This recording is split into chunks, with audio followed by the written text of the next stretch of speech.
Now in this part, we will study about the different problems which you might come across in competitive exams. For that, there is a sample of 5 questions which came across in the competitive exams. So in this particular video, these are 5 questions which I will deal with, which will be touching different concepts which we have studied and which also came in different competitive exams. So let's watch out what are these 5 questions. Now let's start the discussion by dealing with previous year's JEE question. That's the last of the discussion as far as the topic of ray optics is concerned. We'll just have a look at the different questions which we come across in the competitive exams of our interest. So primarily JEE questions are put up. After this, you will get a set of questions which we are discussed, which relates to all the major competitive exams. But in brief, we will discuss few of the questions from the past year JEE papers. The focal length of a thin biconvex lens is 20 cm. When the object is moved a distance of 25 cm in front of it to 50 cm, the magnification changes from m dash to m double dash. The ratio of m dash to m double dash is, I know that the magnification in other form is given to be f by f plus u. So it implies m dash is equals to 20 divided by 20 minus 25 comes out to be minus 4. So my m dash is basically minus 4. M double dash will be equal to correspondingly f divided by f plus u is 20 divided by 20 minus 50. This comes out to be minus 2 by 3. So m dash divided by m double dash is equal to minus 4 divided by minus 2 by 3, which comes out to be 6. So your answer is 6. Now you might ask why the options are not given, because first of all, I want you guys to practice the raw numericals first, and then you can begin to how to play with the options. Because the ray optics, the first and foremost step is to understand the concepts, then work out the concepts, check those concepts, and then the last step will be to develop your objective skills accordingly. So that's why I've deliberately put out the options from these questions. So moving on to the next question. Image of an object is approaching a convex mirror of radius r equals to 20 meter, such that it was observed to have moved from 25 by 3 meters to 50 by 7 meters in 30 seconds. What is the speed of the objects in kilometer per hour? So I know 1 by v plus 1 by u equals 1 by f. So I have already this in place. So I've just put up with this, that is u, I want to find out v first over here. So v, 1 by v equals 1 by f is 1 by 10, given r equals to 20. So 1 by u is basically 3 by 25. If I work this out, I will end up getting v to be minus 50. So this is minus 50. Sorry about this, this will be meters. In the other case, 1 by v equals to 1 by 10 minus 7 by 50. This in turn will give me v to be minus 25 meters. So it means the object moved a distance of 25 meters in 30 seconds. Implies the speed is 25 by 30 meter per second, which in fact is equals to 3 kilometers per hour. So that is the speed of the object. Moving on. A ray of light traveling in the direction 0.5 I cap plus 1.73 j cap is incident on a plane mirror. After reflection, it travels along the direction of 0.5 I cap minus 1.73 j cap. The angle of incidence is, so this is I cap over here, this 1.73 and 1.73 can be taken to be as root 3. So this is your objective skills playing along right now. So make sure that you end up taking root 3 over here. So cos theta, I will explain you what is theta. So theta is, with the help of a diagram, I will explain you what do I mean by this. So it's A dot B divided by AB. So let's say this is my surface, this is the incident ray, and this is the direction in the light reflects.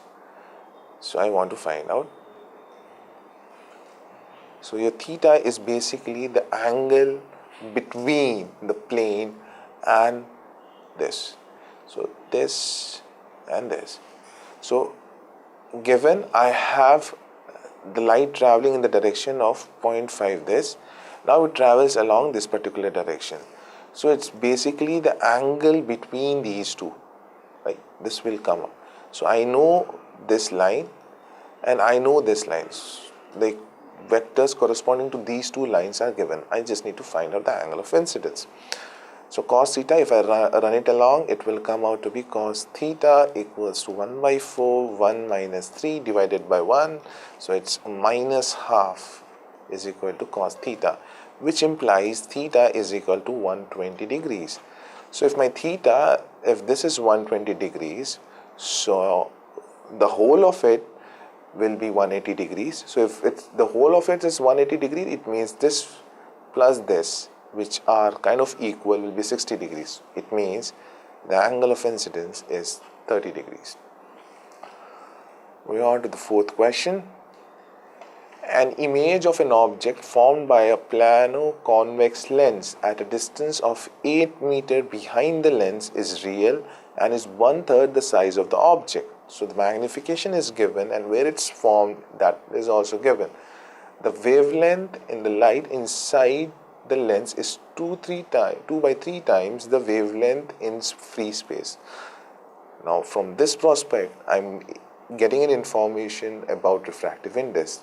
The radius f, or let's say the radius of the curved surface of the lens is. So going by the prior information which I already have, that is 1 minus 1 by 3 is equal to minus 8 by f. Relating the magnification, which implies 1 by f is equal to 1 by 24. My focal length is 1 by 24.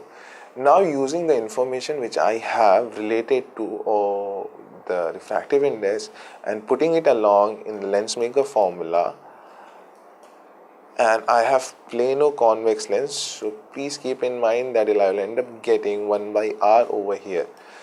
So 1 by f implies 1 by 24 equals to 3 by 2 minus 1 multiplied by 1 by r, implies r equals to 12 meters. So the radius of curvature, or for the radius of the curved surface, comes out to be 12 meters. Now moving on.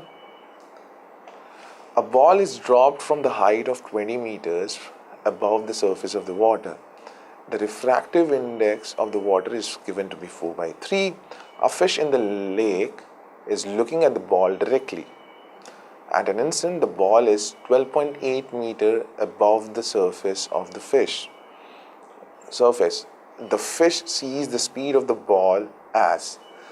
So right now the ball is actually falling at a particular height, and I want to find out the speed at which it's will be, or the speed of the ball with respect to fish.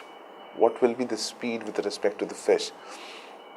So I know that the apparent height is equal to the height by mu r divided by mu I.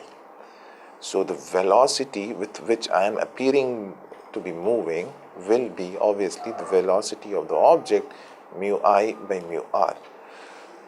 So right now it's 20 meter. The object started from 20 meter. It ended up being at a height of 12.8 meters. So it implies the distance moved is 7.2 meters. So corresponding to that, I can find out what is the actual speed of the object. So our actual speed of the object will come out to be 2 into g into 7.2 meters.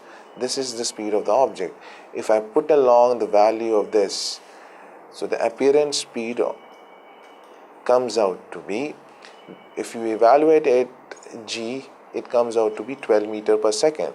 2 into 10, 20 into 7.2 comes out to be 144 or 12 meter per second.